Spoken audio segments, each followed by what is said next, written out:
emabuthweni uNankulu wesizwe kwamakhanya kuyinto enkulu ukuba nibe nawe phambi kwesizwe esincane senkosi yakwamakhanya. Ngijabula futhi ukuthi inkosi yakwamakhanya isike yangena yangibingelela ngaba nenhlanhla enkulu yokubamba isandla senkosi yakwamakhanya ngikwamakhaya. Sibusise esikhulu leso ngoba phela ingonyama phezulu ngezansi kwengonyama inkosi umakhaya, ngezansi kwenkosi umakhaya undunankulu wesizwe, ngezansi kwendunankulu wesizwe zinduna eziphethe ihlabathi. Ebukhoneni benduna eziphethe ihlabathi kukhona umdidiyeli ohola abadidiyeli beyinsizwa zesizwe sakwamakhaya. Asikho isizwe insizwa uma zingekho insizwa, ngoba induna lezomhlabathi mazingekho insizwa kuyini ngeke ziyivikele inkosi zizodwa. Abavikeli besizwe kanye nondunankulu kanye namakhaya akwamakhanya nemndeni yakwamakhanya yini uqobo.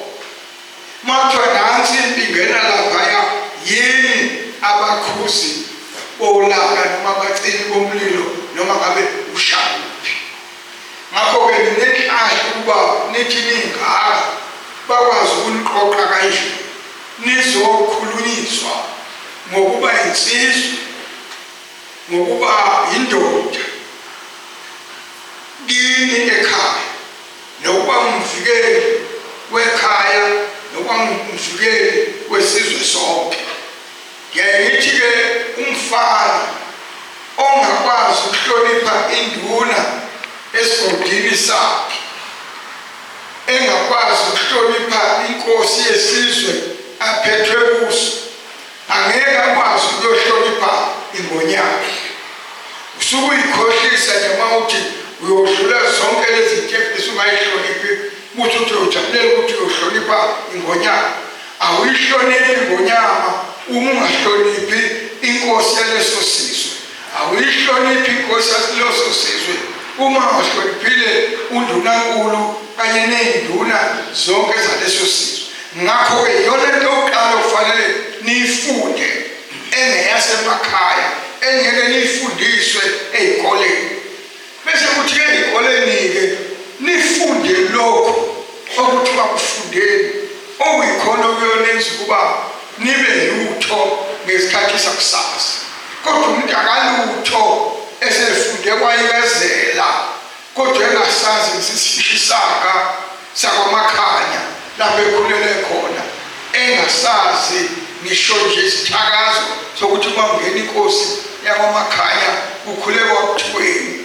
Ngakho-ke ukufundiswa kwenu ngokobukhosi kuyonelekelela nangokufunda okwasezikoleni.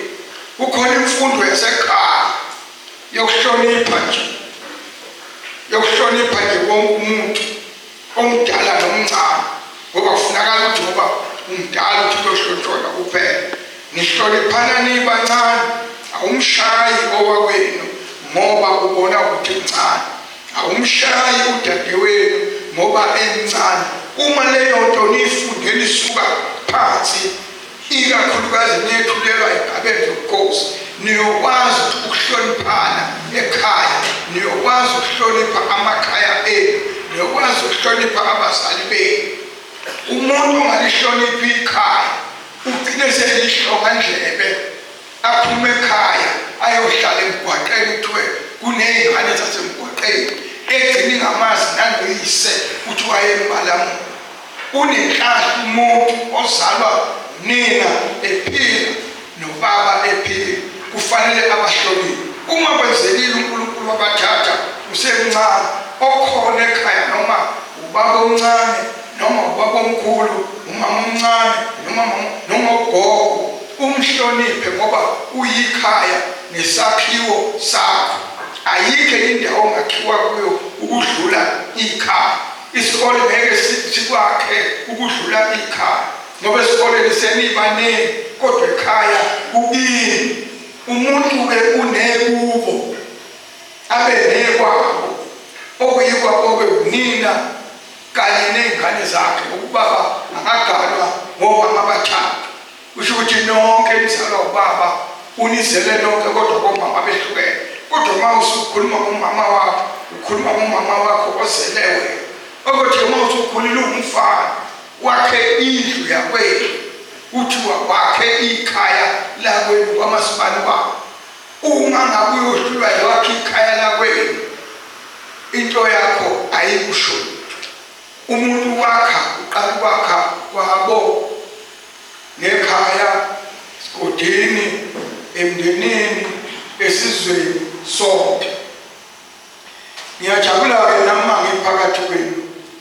konke lokhu abakushoyo angikwazi ngeke ngizobe kusho nje angikwazi kodwa engikwaziyo kuncane ngakhuliswa ubaba ekuthanda umkhosi sengeke ngibone manje ukuthi uyakuthanda kodwa ngangeke ngibone ngazathi uyadlula ngoba mhla eqala ukuya nami endlunkulu usengumkhulu weNgonyama lekhona kwaku-1967 cabanga ngineshumi leminyaka neminyaka emibili kwakufanele siyogibela ibhasi nje ngasekhaya lasishiya ibhasi lalamba ngafoni lodwa ibhasi eliyakwaNongoma kodwa kanti siyolishekela nokubalani ngena lenyungu elibuye sayolishikelela endaweni ecishe engaba 5 kilometer sesihamba ngenyanga ngigijima emva kwakhe angifake nayicathulo yena ufake icathulo ngihamba ngenyanga engibophe ijazi elikhulu lapha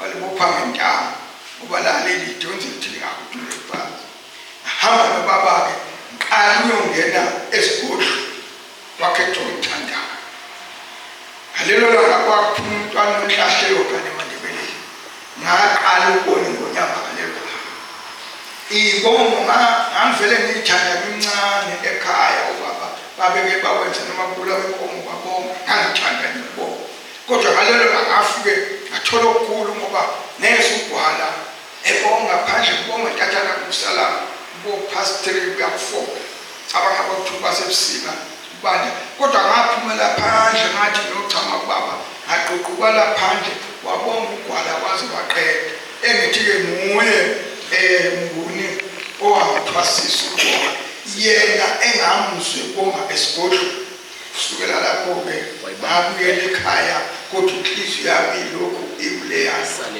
waqhubeka kanjalo-ke yaze yakhothama iNgonyama ubaba wakhipha inkomo ukusuka kwaCeza u-75 kilometers uya wakhetha Thandayo kodwa leyo nkomo wathi ngasiyiqhube nomnewethu omdala salala endleleni ehlotsheni kwasangakusasa sazoyingenisa kwakhetha ubaba ayengcwaba ngayo iNgonyama nalapho kuningi engakufuni waphinde kwazoba ihlambo leNgonyama yona le ndala ezalala eKhotheme waphinde baba wahamba nami aphinde hamba nenhlahla futhi wahamba nami kuganwa iNgonyama eganwa uNdlunkulu oqala uNdlunkulu uDlamini ngoba kwaZulu akushiwo ukuthi eNdlunkulu akusho ukuthi ukaDlamini noma uMaNdlovu noma uMamChiza uNdlunkulu uMchiza uNdlunkulu uDlamini uNdlunkulu uMathe uNdlunkulu uMafu uNdlunkulu uMntanekosi ubizwa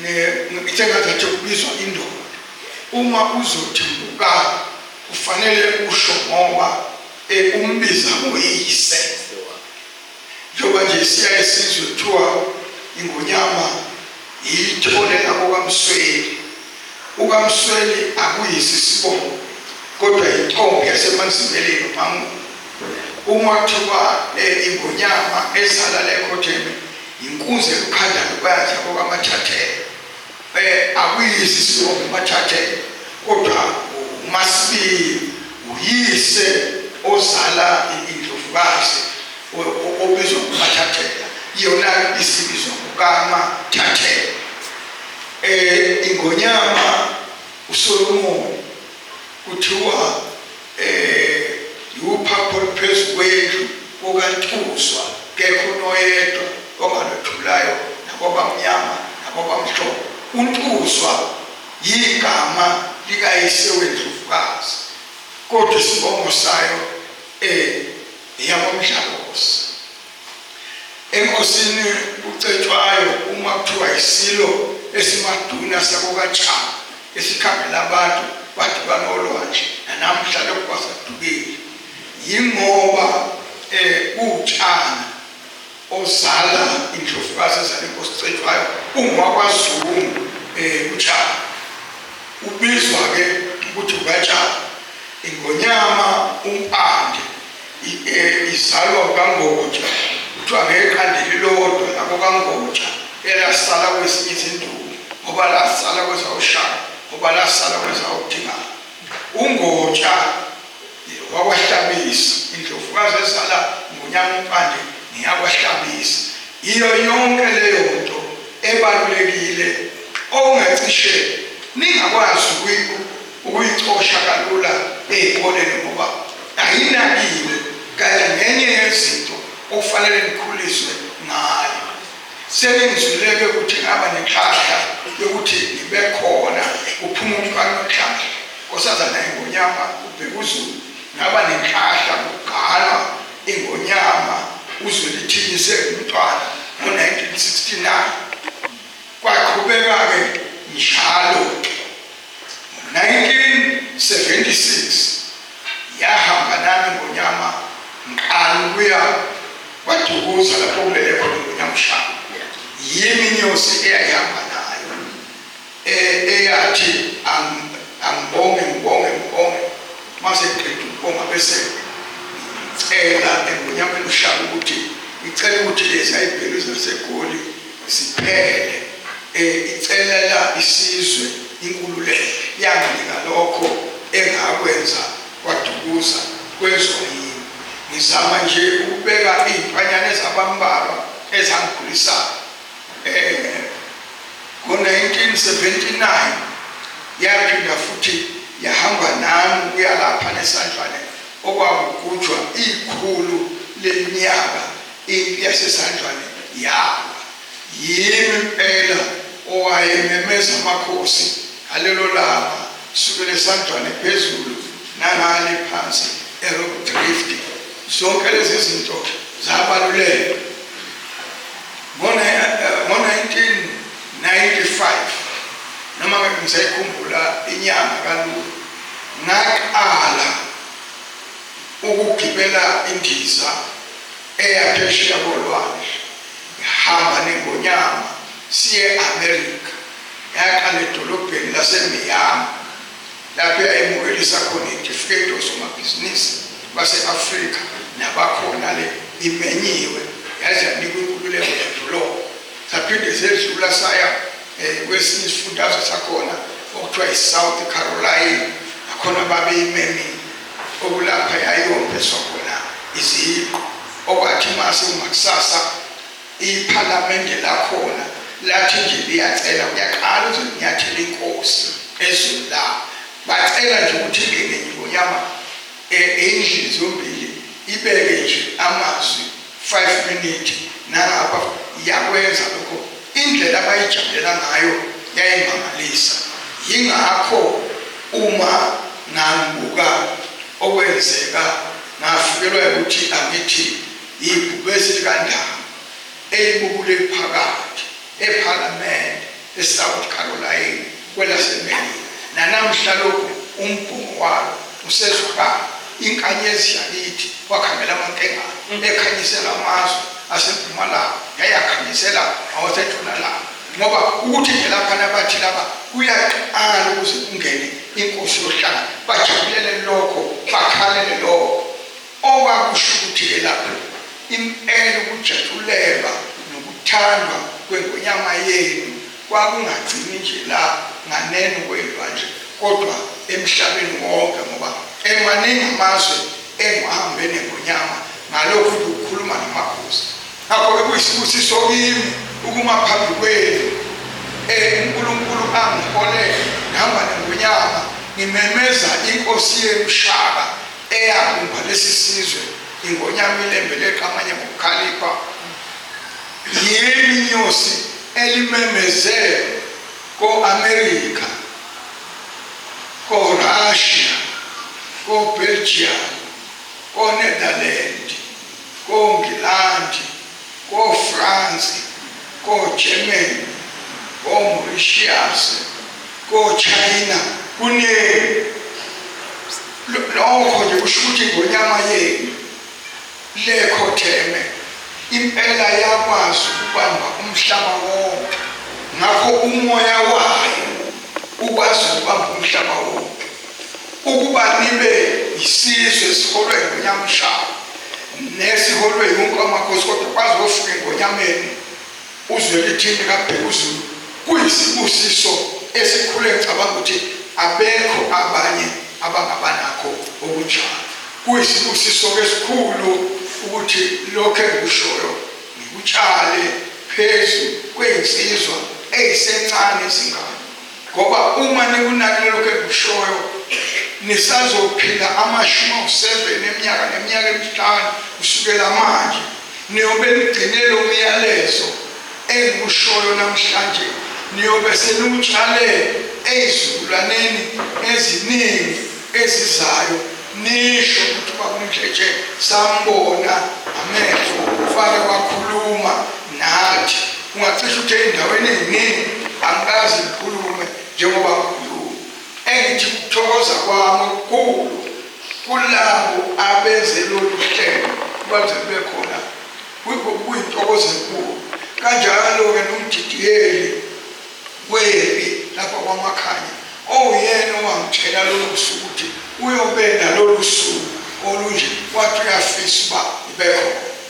Kimi-ke okubaluleke kakhulu ukuba vele ngiyazenzela ngabe angihlali nje ekhaya, ngabe elaKwaZulu ngokuhanjiswa engonyama impela ngiyalihamba ngiqhubeke ngishumayela ubunye esizweni nobunye kuZulu wonkana, ngoba sonke sizingane zengonyama.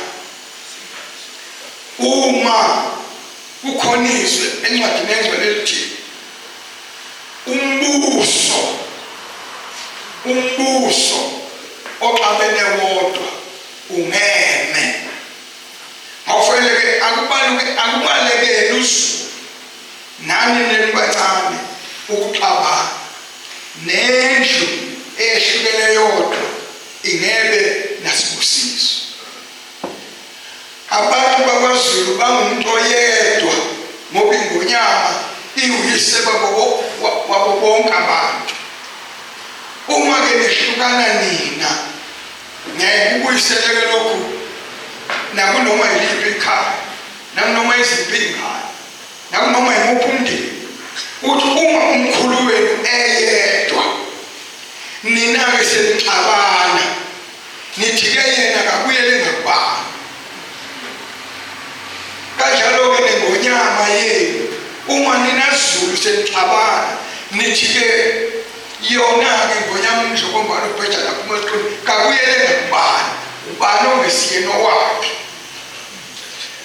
Uma yanishiya nezwi lokuthi ningabulalani, uma nibulalana nithi ayithini yona lapho ikhona. Siyokwazi ukuzuza ibusiso ezweni lakwaZulu uma ngabe sehluleka ukuhlonipha imiyalo yengonyama uNkulunkulu ayibeka phezu kwethu 40 eminyaka neminyaka yo-9 ikhuluma ngezwi lonke. Ngizama-ke lapha ukuthi kukhona bami la angibuki nje kuphela ukuthi ngiphambi kwey'ngane, kodwa ngaphambi kwesizwe sonke sakwaMakhaya nesizwe sonke sakwaZulu Natal. Kodwa-ke lapha kwaMakhanya-ke namhla ngiyajabula ukuthi uNdunankulu ukhona. Uma inkosi yothela amanzi esilweni, isilo siza sizoyigcoba, njalo besiwushiya umyalezo ukuthi njalo niligcina ngaleli langa mhlana izokwenza leli siko ngingaphinde ngibone. Isizwe sakwamakhaya siholwa yinkosi yakwaMakhanya khona kwaze kwasunguleka usuku olwaluba khona njalo noMashi ithatha isizwe sonke ibutho omama intombi kuqhamuke amabhasi mhlawumbe edlule beyokhonza kwaze kwakhona usuku oluthi ikhonza day.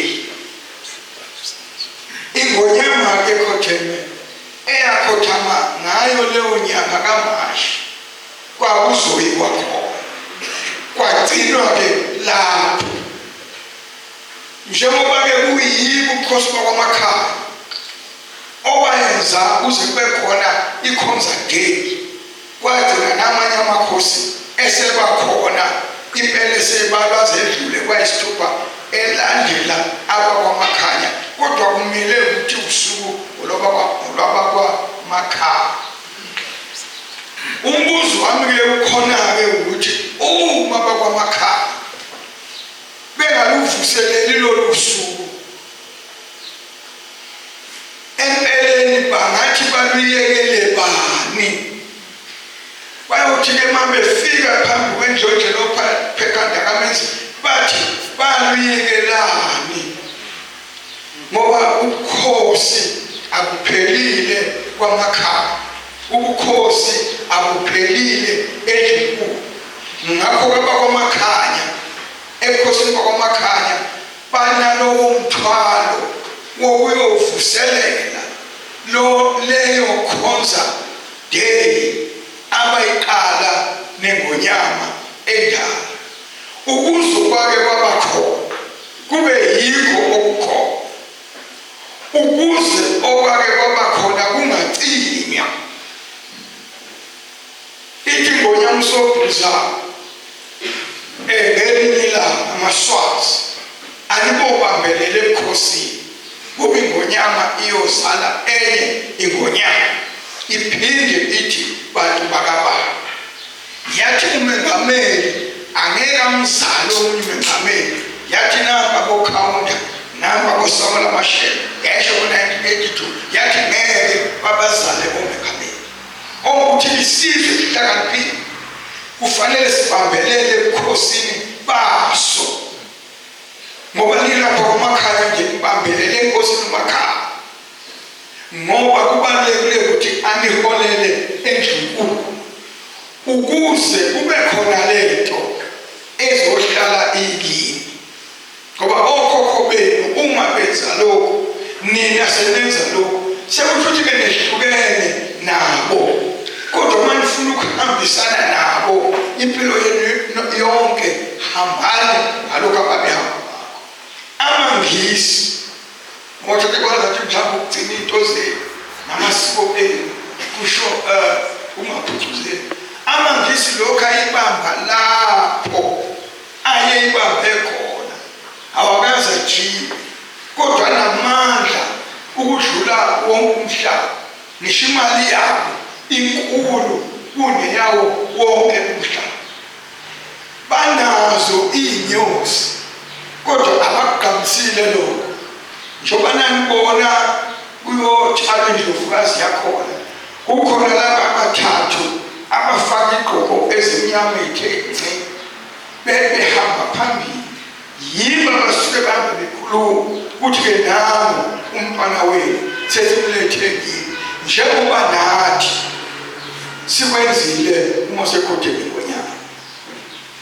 Lena-ke khona inkosi yamaswazi yathi yona iswazi neswazi aliboqhubeka ligcine imhambo namasiko abangwayo ngoba lokhu bona abakubambile bakubona koyise.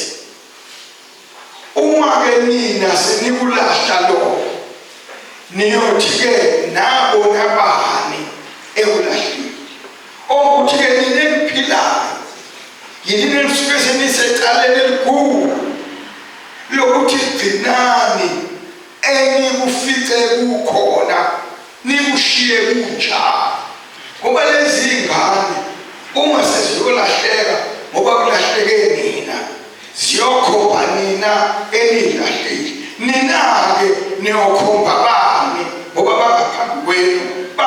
ugcine lokhu kwaze kwazofika nini. Yingakho-ke kuyilona lowo enomthwalo wokugcina isizwe sinjengoba sasinjalo. Uma ngabe uthini ngonyama ikhothwa ngumuntu, mtshele ongakwazi ukuthi ayikhona konke enikuzwile nenikubonile fanele nikugcine kulaba abancane. Yona inqolobane le unakusasa lelikaZulu leli. Uma bengekho laba kuzokuphelile uZulu. Uma imigomo yakwaZulu bengayazi laba kuzobe akekho uZulu. Sengigcina-ke ngifisa ukuba uZulu wonke akwazi ukuthi ukuhlonipha kuqala emndenini, kuze esigodini uhlonipha induna, kuze ebukhosini, bese kuya esihlabeni sobukhosi bakwaZulu. Imqoka leyo.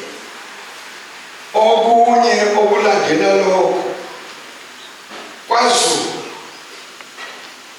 kufanele ngabasikho isizwe esingakwazi ukuya endlunkulu, ngoba kukhona imigomo yokuhamba endlunkulu. Ungene esigodlweni kuthiwa kufanele uma nje ubangele ube uphuhle, uhamba sengazathi uphethwe isisu, ngoba ungalindeli ukuthi ngonyama iqhamuke noma ikuphi. Hayi ukuthi uyalukhothama ngoba usuyibona. Esigodlweni ayifaki izandla emaphaketheni. Esigodlweni kwaZulu ayibelethu izandla emhlaba. Esigodlweni kwaZulu awuligqoki ibhantshi noma ijakhethi yakho ungayifaki imkhono. Ingonyama yodwa egaxa nje ijazi noma ngabe liyibhantshi, wena ufaka umkhono. Esigodlweni awulishayi ikhwela. Ingonyama kuphela eshaya ikhwela. Uma nje kwekwathi jwi ikhwela endlunkulu yozobethi bayenda. Uma-ke sekuthiwa-ke lishaywe ngumoya-ke kulezi ayikhathi babengakucinga nje impela bathi ukusebenza ngoba usukasusebenjale noma akekho ohlala phakathi ikhwela jwi basukuma bona. Ngakho-ke yonke leyo nto ukuze siyazi kufanele idame ixoxwa ey'nganeni. Iy'ngane zethu uma ingena nje esigodlweni kungabe kuthiwa musukwenza lokho, kube ukuthi zihlala zifundiswa, ngoba isigodlo ilona khaya likaZulu wonke, akekho osiye wasesigodlweni. Angithi-ke nabe inkosi, ngoba nami bengafisi ukuthi bambelele kakhulu, ngoba ngicabanga ukuthi seyiningi ikhulume ezizokhuluma ngokwemkhakha yeminyango yonke, ngoba kufanele laba bantu bakwazi bonke ngobukhosi, ngokuyiphatha kwezempilo, ngokuyiphatha emakhaya, bangabi zigebengu eziboshwa konke amakhaya, bangabi zingane ezingalaleli. Konke lokho kufanele kufakwe ngendlela ezihlukene, ngemkhakha eyahlukene. Bengakhuleka ukuthi nami ngalamazwi ake ngibonge bese ngibuyela phansi. Kodwa-ke uma kukhona imibuzo abangafisi babayibuze, ngaba ngabadala ngaba ngabancane, uma isikhathi sokuqala ngesinqumele ukugcina ngaso sisavuma nokwemukela lokho. Ngiyathokoza mphathi wesihlelo, ngithokoza uNdlunankulu uMakhanya okuyena bathe akanginikeza ithuba lokuphakama. Nabenkosi.